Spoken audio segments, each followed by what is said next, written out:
L'affaire du voile à l'institution Sainte-Jeanne d'Arc, le personnel de l'établissement se prononce pour la première fois sur la crise. C'est pour déplorer la tournure qu'a prise l'affaire. La communauté laïenne en veut à l'Ageroute et à l'ONAS. Ces deux structures n'auraient pas honoré leurs engagements pour le Ngediaga, un événement religieux qui se tient à Malika. Les propriétaires des maisons démolies à Tivavone-Peul en 2017 reviennent à la charge. Ils sont plus de 1000 victimes à dénoncer une volte-face de l'État qui serait revenue sur sa décision de leur octroyer 20 hectares. On ne les avait pas entendus depuis que la crise a éclaté à l'institution Sainte-Jeanne d'Arc. Les agents de l'établissement sortent de leur mutisme. Dans un communiqué, le personnel de l'institution déplore la tournure qu'a prise l'affaire du voile. Le personnel évoque aussi la volonté de la direction de l'établissement de retrouver la même tenue des élèves dans la cour de l'école et dans les salles de classe. La synthèse de Famadion. Le personnel enseignant et administratif dit être désolé de l'amalgame fait entre le rôle de l'école et les croyances sacro-saintes des uns et des autres. Dans le communiqué, il reconnaît que les filles voilées font partie des élèves les plus studieux, les plus sérieux, les plus intègres de l'établissement. Il en arrive à se poser les questions suivantes. Comment pourrait-on décider d'exclure ces élèves de l'école? Qu'est-ce qui, dans le règlement, remet en cause la laïcité de l'établissement dans ce pays qui leur est cher? Mais il rappelle le souhait de la direction et non la France, précise-t-il, de retrouver la même tenue des apprenants dans la cour de l'établissement scolaire et dans les salles de classe. Pour finir, le personnel de l'institution Sainte-Jeanne d'Arc invite le président de la République, le ministre de l'Éducation, à éviter les pièges de l'intolérance religieuse et la délibération hâtive. Le secteur de l'éducation, toujours, la COSYDEP semble revoir sa position sur le certificat de fin d'études élémentaires. L'organisation prône une réforme du CFE en lieu et place d'une suppression. Le directeur exécutif de la coalition des organisations en synergie pour la défense de l'éducation publique, Chermo avec Famadion. Nous pensons qu'il faut aller vers l'organisation d'un débat national ouvert et inclusif sur la faiblesse des performances des apprenants à l'occasion donc de ces examens scolaires. Deuxième proposition que nous avons faite, c'est la réforme du CFE. Le CFE, nous rappelons que c'est un examen. Il faut faire la différence entre un examen et un concours. Nous pensons que ce CFE devrait pouvoir être organisé autour des académies si nous devons être cohérents avec les principes de déconcentration et de décentralisation de l'éducation. Ensuite, troisième proposition, c'est évidemment la suppression du concours d'entrée en sixième. Simplement parce que nous considérons que c'est un concours qui ne garantit plus évidemment que les enfants aient le minimum pour pouvoir accéder en classe de sixième. Nous pensons si nous devons être en cohérence avec la réglementation, la loi d'orientation qui dit à son article 3 que la scolarité doit être obligatoire pour tous les enfants de 6 à 16 ans, nous devons avoir évidemment un dispositif qui les maintienne pendant les 10 ans. 7h03, la colère de la communauté laïenne qui prépare un événement religieux le lendemain de la Tamkharit à Malika, le Ngediaga. Selon le coordinateur, l'Ageroute et l'ONAS n'ont pas honoré leurs engagements pris lors des conseils départementaux et régionaux de développement. Seydina Mandionlay au micro de Salisso. Et non, nous avons quelques petites difficultés par rapport à certains points, mais l'ensemble des points qui ont été abordés lors de notre CRD a été révisité hier avec le préfet du département de Pikine. Le seul problème que nous avons aujourd'hui, c'est au niveau de l'Ageroute, qui ont tardé à réagir comme on le voulait. Mais pour ce qui est du reste, je crois que tout a été mis en branle, excepté un tout petit peu l'ONAS, qui n'ont pas encore, qui sont pas encore là. Mais pour le reste, je crois que nous avons entière satisfaction. Seule l'Ageroute et l'ONAS nous posent aujourd'hui problème. Il nous reste simplement à revoir un peu la bretelle parce qu'on a eu quelques endroits accidentés qu'il fallait réparer. Ensuite désensabler un peu parce qu'il y a beaucoup de sable sur les routes.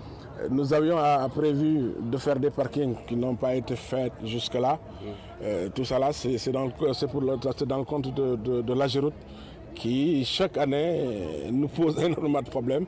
Mais j'espère qu'ils feront le maximum pour que d'ici demain, l'essentiel sera fait. C'est Dina Mandion Lai, coordinateur du Ngediaga, un événement religieux organisé par la communauté laïenne à Malika. L'affaire des maisons démolies à Tivavonpel en 2017, la problématique refait surface. Plus de 1700 victimes dénoncent la volte-face de l'État qui, selon eux, a décidé de ne plus leur octroyer 20 hectares que leur avait promis le gouvernement. Abdou Diouf Diagne. Les membres du collectif des victimes de démolition de Tivavonpel ont-ils crié trop tôt victoire? En tout cas, leur dossier connaît une nouvelle tournure. L'État a décidé de reconsidérer sa décision de leur octroyer 20 hectares en guise de site de recasement. Ousmane Ndiaye. Nous avons constaté que les chefs des services du cadastre, de l'urbanisme, du domaine étaient de passage ici sur le site en nous faisant savoir que le président de la République a décidé de revenir sur sa décision. Ces 20 hectares appartiennent déjà à la population de Tivavonpel. Ces 20 hectares actuellement sont là pour soulager les populations qui vivent dans une situation difficile. Que ces services techniques sont venus sous les ordres du ministre de l'économie et des finances, M. Abdoulaye Daouda Diallo. Les responsables de ce collectif qui compte plus de 1700 victimes sont catégoriques. Ils préfèrent mourir que de quitter les lieux. Et si le président veut revenir sur sa décision, les 1700 mourront sur ces 20 hectares-là. À partir de ce maintenant, nous demandons à ce qu'on nous creuse notre tombeau ici sur le site parce que les 20 hectares, nous ne laisserons jamais que l'État va prendre ces 20 hectares-là. Donc nous avons décidé de mourir sur ces sites. D'ailleurs, une marche de protestation est prévue. Le 13, nous avons décidé d'organiser un grand marche au niveau de Tivavonpel pour dénoncer cette situation et pour informer tout le monde de ce qu'on dit, c'est-à-dire le wak-waket qui a été dit par le ministre de l'économie et des finances, M. Abdoulaye Daouda Diallo. RFM Tivavonpel, Abdou Diouf Diagne. Natal Touba pour un meilleur cadre de vie, c'est une vaste opération de reboisement à l'initiative de l'association Touba Tia Kanam. Des milliers d'arbres ont été plantés dans la cité religieuse. L'objectif à terme, reverdir Touba avec un budget de 50 millions de francs CFA pour l'année 2019. Marème Diop.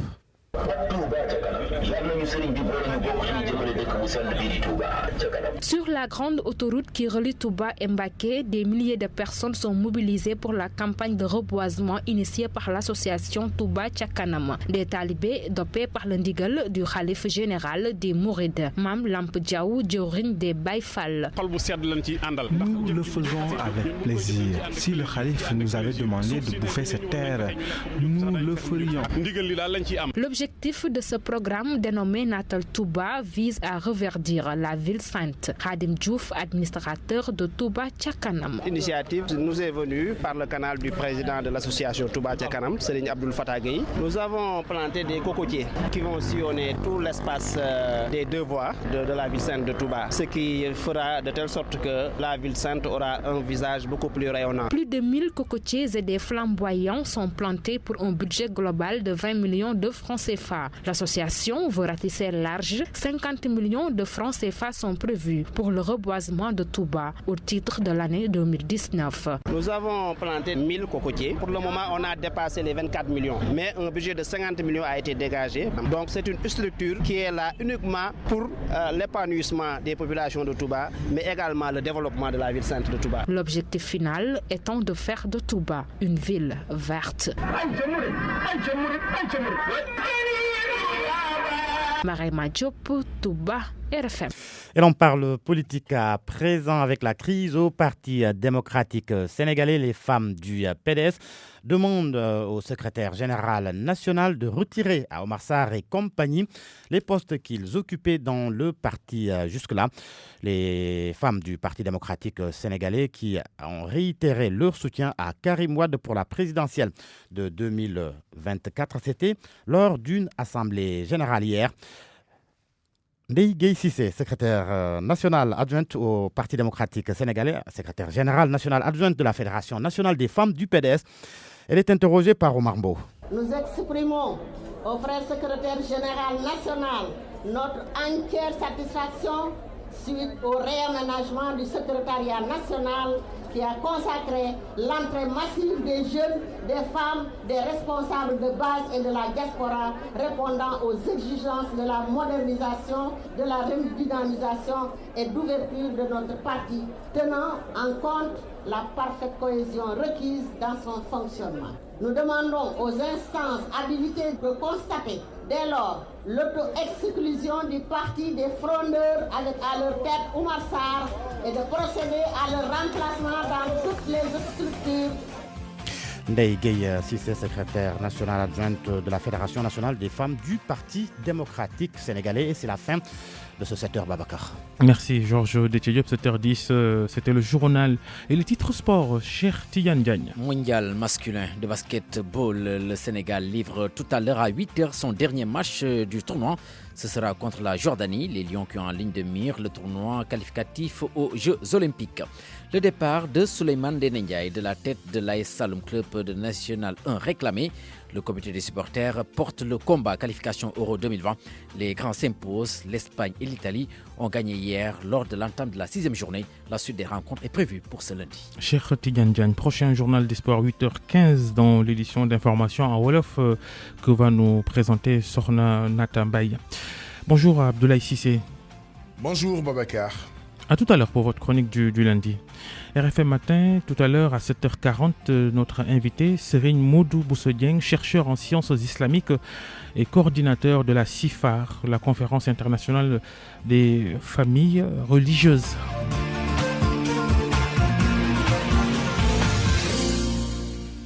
Bon début de journée à tous et merci d'écouter RFM Matin. Tout de suite, la culture, le rendez-vous avec Anna Rocha.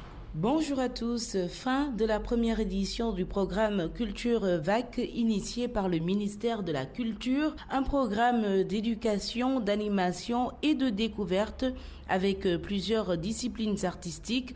Des artistes de renom ont d'ailleurs porté le projet. La cérémonie de restitution du dit programme a eu lieu ce week-end au musée des civilisations noires. Djouma Diouf y était. Culture VAC vise à initier les enfants au métier des arts et de la culture. Pendant 10 jours, des artistes ont formé près de 70 enfants. Abdelkader Diarra, artiste comédien. Il y avait des ateliers de graffiti, de danse, de théâtre, de musique et de slam rap. Et on préconise chaque année de faire un single avec ce que vous avez entendu tout à l'heure comme musique. Une occasion pour ces artistes de détecter le talent qui sommeille en certains de ces enfants. Rouman, artiste chanteur. Il y en a un ou deux, je pense qu'ils ont déjà le rythme dans la peau. C'est important parce que dès qu'on leur donne une phrase, rapidement ils arrivent à s'y faire.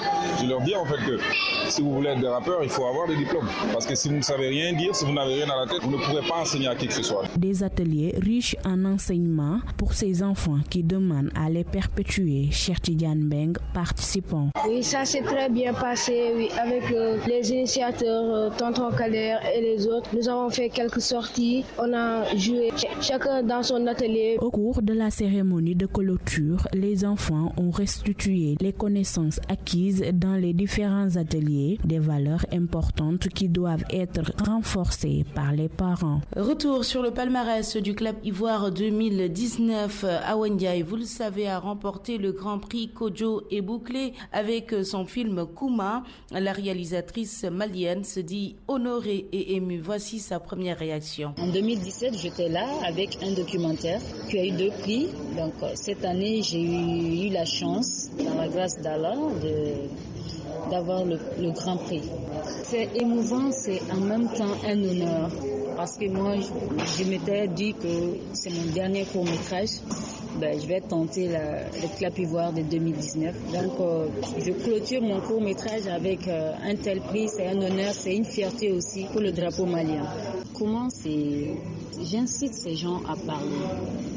Et je me dis, je vais travailler le style dans l'ombre qu'ils vivent, ces victimes. Ils sont là et ils n'extériorisent pas ce qui se passe à l'intérieur d'eux. Et cette prison que vous voyez où on voit des prostituées, c'est les séquelles de ces viols. J'ai envie aussi de laisser le spectateur se mettre à la place de ces victimes, qu'ils voient réellement cette douleur qu'ils ont. Voilà, merci d'avoir suivi à mercredi pour une nouvelle chronique culture dans RFM Matin. Merci Anna Rocha. RFM Matin, il est 7h14. RFM Matin, l'émission qui réveille le Sénégal. On y est, la chronique d'Abdoulaye Cissé.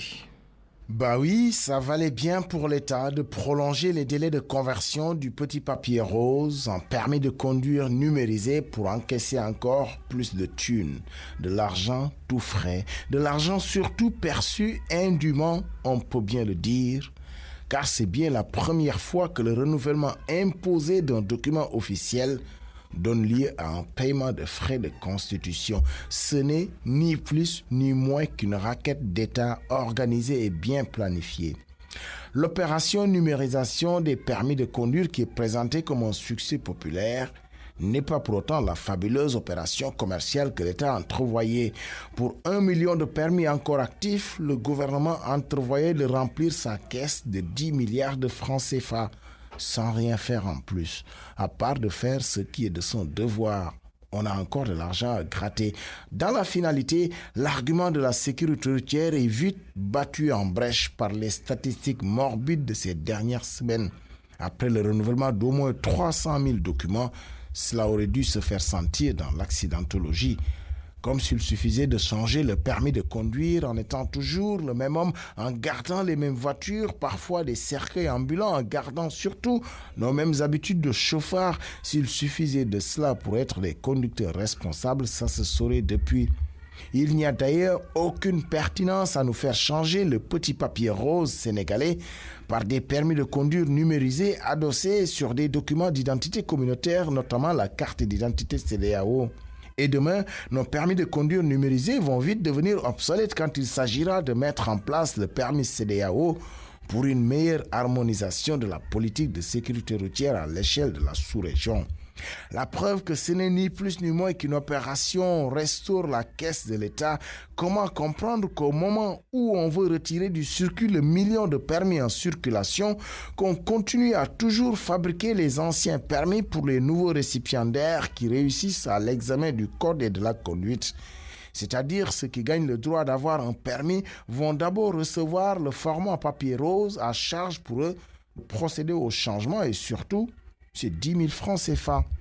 Le pouvoir a tellement pris l'habitude de s'arranger avec la vérité que ces démembrements ne se privent pas non plus. À voir comment l'administration pénitentiaire s'est faite prendre en flagrant délit de mensonge en tentant dans un communiqué de faire croire que la mort des 2 détenus de Rebeuss serait survenue suite à une bousculade.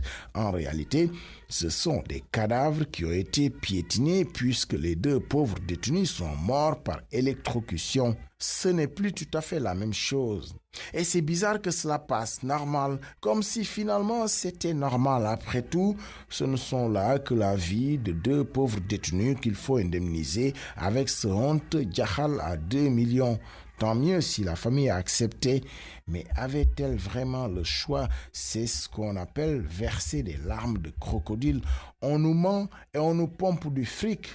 Il va falloir dire stop à un moment donné. On n'est pas des pigeons. La chronique d'Abdoulaye Cissé, merci. RFM matin 7h17. RFM, la presse du jour. Revue de presse préparée et présentée par Mohamed Alemouba. Rebonjour Alemou. Bonjour Babacar, bonjour à tous. Qui a libéré les 2 Italiens dans l'affaire de la cocaïne saisie au port autonome de Dakar? La tribune qui s'interroge en première page n'avance pas de coupable clairement désigné, mais donne un coup de pied dans la fourmilière de Dame Justice. C'est la loi des trafiquants. Le journal Observateur estime pour sa part qu'il y a eu proprement des pressions dans cette affaire. Le confrère note que la mise en liberté provisoire de ces expatriés a été plaidée loin des juridictions sénégalaises. Sur le plan diplomatique surtout, le confrère cite cette lettre du patron de Cosmar, le comité pour la sauvegarde de la dignité des marins. Une lettre adressée au ministre des Affaires étrangères italien, une lettre envoyée donc aussi à la presse italienne et dans laquelle la libération de tous les Européens impliqués dans cette affaire, en l'occurrence le commandant et son second, Cosmar, qui assimilait les Italiens à des otages et réclamait clairement leur libération. Estimant que les 2 marins étaient victimes d'injustice au Sénégal, Cosmar dit n'avoir aucun doute sur le fait que la justice sénégalaise commet un véritable abus absolument intolérable et devant lequel il faut un véritable il faut donc prendre position par rapport à ça. Il faut une intervention sérieuse, une attitude déjà exprimée par Cosmar qui avait qualifié l'attitude du gouvernement sénégalais d'extorsion de fonds. Et la suite, on la connaît, la liberté provisoire accordée, sauf que dans cette affaire, la balance a penché. Il y a eu du 2 poids, 2 mesures. La liberté provisoire est toujours refusée aux travailleurs de Dakar Terminal. Boubacar Diop, les autres Sénégalais, tous dans le coup, toujours en prison, remarque encore l'Observateur. Le quotidien relève pour sa part que le volet international de l'enquête est au point mort. L'enquête ne s'envole pas à Dakar. Il reste à démanteler la filière internationale de l'affaire située entre le Brésil et l'Angola, pays d'origine et destinataire de la drogue. La vente d'armes au régime de Gbagbo en pleine crise post-électorale. Libération nous dit que ce matin, une commission rogatoire française est à Dakar. À l'origine, une information judiciaire ouverte à Paris contre Frédéric Lafont et Robert Montaya pour complicité de crimes contre l'humanité commis en Côte d'Ivoire et blanchiment de capitaux. Une célèbre armurerie dakaroise dans le collimateur des magistrats. Les frondeurs du PDS en tournée nationale, Oumar Sarr et compagnie, démonstration de force à Dagana. Le journal LAS rapporte qu'ils ont profité de cette situation pour foudroyer le fils de Abdoulaye Wade. Karim affirme Oumar Sarr ne peut même pas être un conseiller municipal, il a peur. C'est pour cela qu'il reste à Doha. Dans le journal Les Échos, le même Oumar Sarr va plus loin. Il affirme un poltron avait été choisi pour être notre candidat. Mais quand le pouvoir a menacé de le jeter en prison, il a fui. On ne peut pas passer des années et des années à travailler et un beau jour, on nous dit tous, allez-y, on ne veut plus de vous. Donc Karim est peut-être membre du PDS, mais je n'ai jamais vu sa carte. Nous allons continuer ce combat et personne n'y pourra rien. Fin de citation. Dans le journal LAS, les femmes libérales apportent la riposte à Oumar Sarr et compagnie. Elles constatent l'auto-exclusion des frondeurs. C'est pourquoi Ouare Sarr et ses camarades veulent que le PDS procède au plus vite au remplacement des frondeurs dans toutes les structures où ils siègent. Dans un commentaire intitulé « Bataille de légitimité », sucré salé du quotidien estime que les camarades ennemis finiront à coup sûr devant le tribunal. Une saisine de la justice pourrait intervenir après l'exclusion des frondeurs, une tradition toutefois au Parti démocratique sénégalais. Abdoul Mbaye accuse Pape Oumar Sarr, selon le président de Acte repris par le journal Enquête. Le décret 2016 portant renouvellement du mandat du président du Conseil constitutionnel est introuvable. Sans sa publication, toutes les décisions prises depuis le 13 août 2016 seraient nulles et non avenues, constate encore le confrère. Selon Abdoul Mbaye, après que Pape Oumar Sarr a achevé le mandat de Cheikh Tidiane Diakhaté, le décret portant nomination du président du Conseil constitutionnel devait être automatiquement publié. Titre du journal Abdoul Mbaye exige le décret. Dans le journal Vox Populi, Seydou Gueye a soldé ses comptes avec l'opposition. Justement, il brûle les pétro-râleurs. Nous allons apporter, dit-il, une riposte à la mesure des accusations. Le peuple saura que le Sénégal, décrit par les pétro-râleurs, est plus proche de la virtualité fantaisiste que de la réalité objective, affirme le ministre chargé de la communication de la présidence. À la une du journal Enquête, la note de conjoncture du mois de juillet de la direction de la prévision des études économiques, les grosses complaintes des chefs d'entreprise. Les BTP pleurent les difficultés de recouvrement des créances, l'accès difficile au foncier, la concurrence déloyale, la fiscalité et l'accès difficile au crédit. Les industriels déplorent l'approvisionnement difficile en matières premières, la concurrence déloyale, les difficultés de recouvrement des créances et l'insuffisance de la demande. Nous terminons par le journal Observateur avec la mort de 2 pêcheurs foudroyés en pleine mer, des pêcheurs de Soumbédioune. L'Observateur donc nous fait le film à sa page 7. Moustapha Ngom a reçu la décharge par les écouteurs de son téléphone, son corps presque carbonisé, projeté par la force de l'éclair. Le jeune Abdoulaye Gueye a disparu dans l'océan. Le témoignage émouvant d'une de ses épouses enceinte de 6 mois à lire dans l'Observateur de ce matin.